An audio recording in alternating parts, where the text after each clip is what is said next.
பூர்வகால சொத்துன்னு சொல்றாங்கல்ல, பூர்வீகமா வருதுன்னு. அந்த மேன்ஷன் வந்து பாத்தீங்கன்னா பல்லாயிரம் வருஷமாவே வந்து பாத்தீங்கன்னா அமைதியால் சூழ்ந்திருக்கப்பட்டிருக்கு அப்படின்னு சொல்லியிருக்காங்க.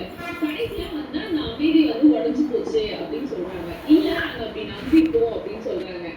ஆனா உண்மையிலே வந்து பாத்தீங்கன்னா அப்படி எதுவும் நடக்கல அப்படின்ற மாதிரி நெக்ஸ்ட் அப்படியே சொல்லுவாங்க. ஏன்னா இந்த இடத்துல வந்து பாத்தீங்கன்னா ஒரு முகத்தை அதே முகத்தை வந்து பாத்தீங்கன்னா பல வருஷங்களுக்கு முன்னாடி இந்த சிவர்களுக்குள்ள மறைக்கப்பட்டு இருக்க வேண்டிய ஒரு பேஸ். சோ அப்ப எனக்கு புரிஞ்சிச்சு, இந்த வீட்டுல இன்னும் சரி பண்ண வேண்டிய ஏதோ ஒரு விஷயம் வந்து மிச்சம் இருக்கு. சோ இப்ப இதுக்கப்புறம் வந்து வீடியோ தானே எடுத்துட்டு இருக்கேன்.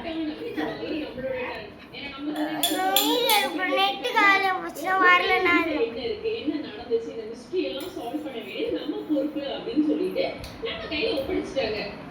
சோ இப்போ இதுக்கப்புறம் என்ன பண்ண போறோம் அப்படின்னு என்ன பிரச்சனை இருக்கு, அந்த சேம் ஃபேஸ் சொன்னாங்க அப்படின்னா அது எந்த ஃபேஸ், அந்த ஃபேஸ் நம்மளே பண்ணுவோம், நம்ம ஃபேஸ்க்கு ஏதாச்சும் டேஞ்சர் வருமா அப்படின்றதெல்லாம் உள்ள போனதுக்கு அப்புறம் தெரியும். சங்கர்கள் கைடு சொல்றாங்க, அதெல்லாம் நம்ம ஓரளவுக்கு பார்த்தாச்சு. இப்போ வந்து பாத்தீங்கன்னா நம்ம ஏதோ ஒரு பூஜை ரூம்ல இருக்கோம்னு நினைக்கிறேன்.